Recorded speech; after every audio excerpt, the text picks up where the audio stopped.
Hello and welcome to Down the Rabbit Hole. Today was we're going to talk about a very truly disturbing part of the Danish royal family. And we're going to be talking about Prince Valdemar of Denmark. And some of the things I found out like kind of weirded me out, but I don't like I know it was the standard at the time to marry your kin or whatever, but seriously, some of the stuff, yeah. But if you're new here, hit that like button, ring that bell for notifications. Also, please subscribe. Have a girl out.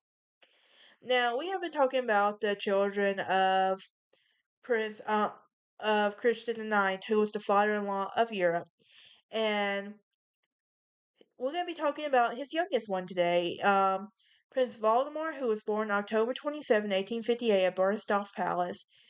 And now compared to his other siblings, Prince Frederick, Princess Alexandra, Prince William, Prince Dagmar, and Prince Dira, they were all born at the Yellow Palace.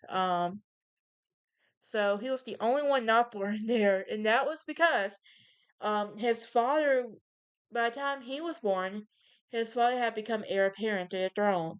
Now, his who was his father? Well, as I said, his father was Prince Christian IX, and his mother was Princess Louise of Hesse Castle. Now, look, I'm not going to do all of the tiles on here because that's just a mouthful and word to say. How did Europeans do? How did the royal family do it? That's just a lot. But anyway, Prince Valdemar grew up in an increasingly international family. Despite the fact that his family was relatively lived a normal life by royal standards, Valdemar's siblings were managed to enter some very important marriages. Um, in March 1863, the Danish royal family, including 4-year-old Valdemar, would travel to London for the wedding of his oldest sister, Princess Alexandra, the Prince of Wales, and the son of their heir apparent, Queen Victoria.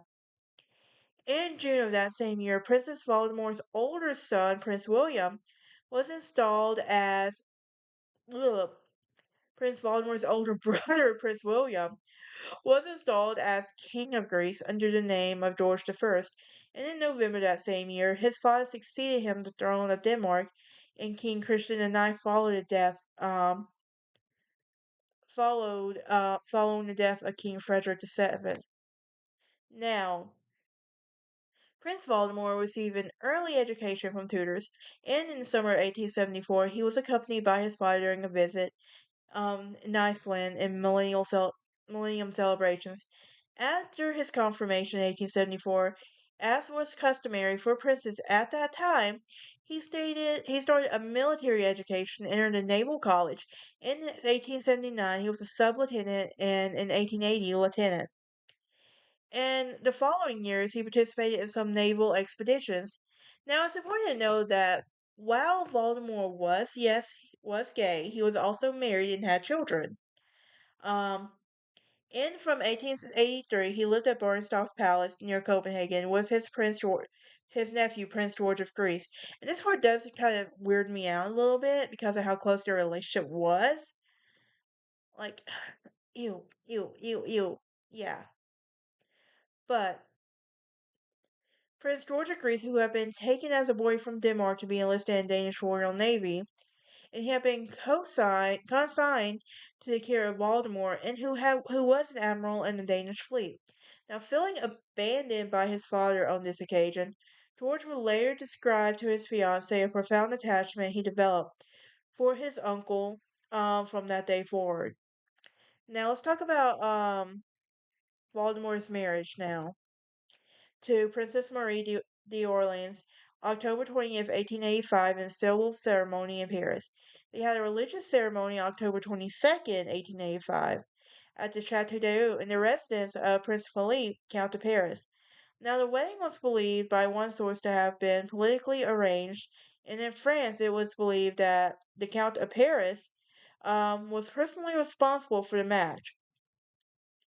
However, some sources claim that there was every reason to believe that it was a genuine love match. And at the time of the marriage, um, it was decided that any son would be brought up by Baltimore's Lutheran faith, and any of the daughters would be raised as Catholics, the faith of their moms.